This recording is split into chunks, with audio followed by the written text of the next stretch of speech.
I'm not a huge movie buff, but even I know the original Jurassic Park movie was awesome.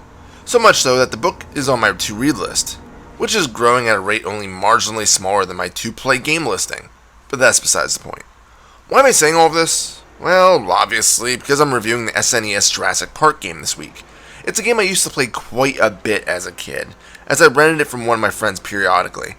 I don't remember which friend, sadly, but that's minor details. It's a game that interestingly combines two vastly different game types, and does so well.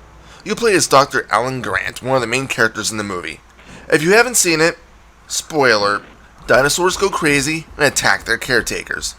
Okay, it's been a really long time since I've watched it, so I don't remember every exact plot point. So if you really want to know the story, other than humans shoot dinos dead and escape from Dino Island, read the book or watch the movies. But yeah, as Dr. Grant, you have several objectives that you need to complete to get off the island and escape with your life. These are all detailed in the instruction manual, although you'll get pop-ups from the various characters of the series giving you advice over comms. For the most part, you'll have to collect 18 dinosaur eggs that are littered around the map, along with start up the island's servers and find a way to contact the evacuation helicopter. This is done in two distinctly different playstyles. The first, which is how you start the game, is in an overhead mode, where you control Grant as he explores the island. You'll find that the game is fairly simple to understand at this point. B jumps, A fires a primary weapon, with Y firing the secondary. If you did pick up a primary weapon, you can switch between it and the default cattle prod with select. The cattle prod is great for the smaller dinos, but not so great against the more hostile creatures like the vicious raptors. The advantage to using it is that it recharges its ammo stock on its own, but its range leaves a bit to be desired. Finally, pressing X allows Grant to pick up items on the ground, whether it be ammo, health, or eggs. One thing to note is that although ammo is littering the ground, there are no weapons to find. Picking up the ammunition allows you to use the weapons automatically. So if you pick up shotgun shells, you'll automatically have the shotgun. Grab rockets, and you'll own the launcher. It's a very simple system in place, and one that works well for the game. As for exploring the island, you have almost completely free reign over it. Walk around anywhere you want, when you want. Granted, there are specific objectives you need to complete before you move on to others, such as turning on the power grid before you can find the server to enable the motion sensor, but you'll find these out as you play. You'll also learn where the bigger threats are. Sure, the spitters are annoying, but they have nothing on the raptors that like to ambush you from the tree line. Nothing like starting the game up and dying about a minute later because the raptors decided to attack. You'll also learn that the game's shooting feels a bit stiff. You can shoot it in 8 directions, but when you get hit, you get flung backwards, so trying to properly aim when you're getting struck by raptor claws can be fairly frustrating. And in that when you get pelted with spitter goo, your controls get a bit weird, and Grant will kinda do his own thing. Also, when jumping, it's the old school rule of you can't change direction once you take the leap. Not that jumping is required often, but when it is, make sure you calculate it properly. There are some small towers scattered throughout the island. Touching one will net you a message from one of your allies, whether it be useful or not. It also has a secondary function, to act as a checkpoint. If you die on the island, you'll be resurrected at the last tower you touched. So although it's annoying to see that massive translucent message pop up on the screen to obscure half the field, the checkpoint service of it can be useful. I think that's all that really needs to be said that deals specifically with the outdoorsy areas, so let's move on to what happens when you enter a building. We go from overhead shooter to first-person shooter. Hell yes! I will admit it's not exactly Doom in terms of quality, but it does what it does well. It creates a sort of suspenseful environment where you don't know whether a raptor or spitter may be around the next corner or through the door. Controls in here are equally as simple as the outdoor areas. You use the D-pad to move around, A and Y to shoot your 2 weapons, and that's about it. You can utilize both shoulder buttons to fine-tune your turning, which you'll need to do if you don't want to waste your ammo when shooting dinosaurs. Most of them just kind of stay still and keep to themselves, unless you intrude their personal bubble, and only then will they attack. So if you can manage to stay far enough away, you can take pot shots at them before they become a true threat. Unless you only have a cattle prod, in which case you should really hunt for better weapons, since it only stuns the enemies and they will eventually get back up. And the range could pose a problem too. So why do you need to enter the buildings?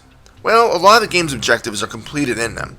Whether it be turning on the power generator, accessing the server mainframes, or even simply finding ID cards that access other locked areas, you'll be spending a lot of time in the first-person segments. It's a good thing that, for the most part, they play well. But let's talk about the obvious. The frame rate sucks horribly. Like, we're talking single-digit numbers. It doesn't detract too much from the enjoyment of the game, but it's hard not to talk about it. You'll just notice a lot of jank when moving around. It may also help to keep a pad of paper with some sort of guide nearby, because chances are, you're gonna get lost. You need to remember where you've been, where ID cards will need to be used, where they were found, and so on. I kept notes on where I needed the cards and also where I found the appropriate ones, so that if I had to start over, I knew exactly where I had to go, instead of running around aimlessly until the pieces fell into place again.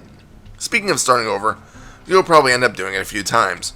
The game isn't too terribly hard if you take your time and line up your shots, and be aware of where the raptors are in the outdoor zones.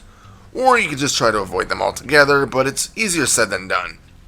Plus, there are ways to die quicker than getting insulted by dinosaurs, such as getting crushed by rocks in the mountainous areas. This can be infuriating.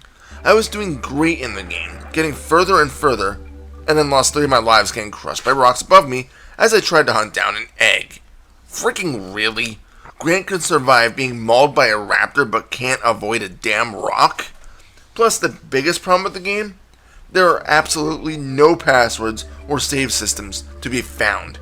I remember that as a kid, I actually did finish the game, and it was like a 2-hour adventure without stopping. Some sort of battery backup would have been awesome at times where you were just so far into the game and needed to take a break, and couldn't leave the system on. And that's after multiple attempts and knowing where I needed to go, at least in vague terms. If NES games can contain passwords for shorter stuff, then there was no reason that Jurassic Park didn't have some way of preserving your progress. Another small complaint I have is the amount of dinos you encounter. When you're outside, there's a decent amount. You'll be mostly fighting spitters, compies, and those infernal raptors, but the T-Rex and Triceratops will make an appearance, although I couldn't get far enough to be able to record it here. But when you decide to take shelter in the building, the only enemies you'll find are spitters and raptors. This is slightly disappointing. I understand why it was done this way. They are the biggest threats to the game, and trying to shoot compies indoors might have been a bit of a hassle. But either way, it would have been nice to have a bit more variety in the first-person sections. So what else do I have to talk about for Jurassic Park?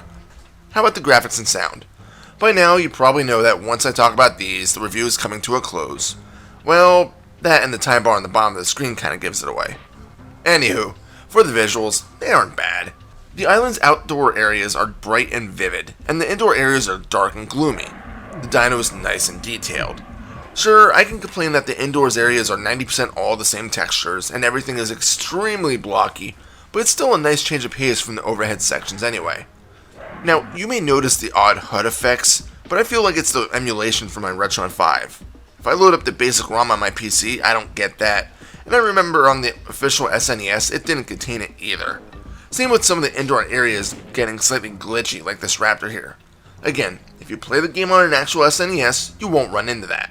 But my Retron 5, the device I record from, I'll just have to put up with it. And what about the sounds? Again, they're pretty well done.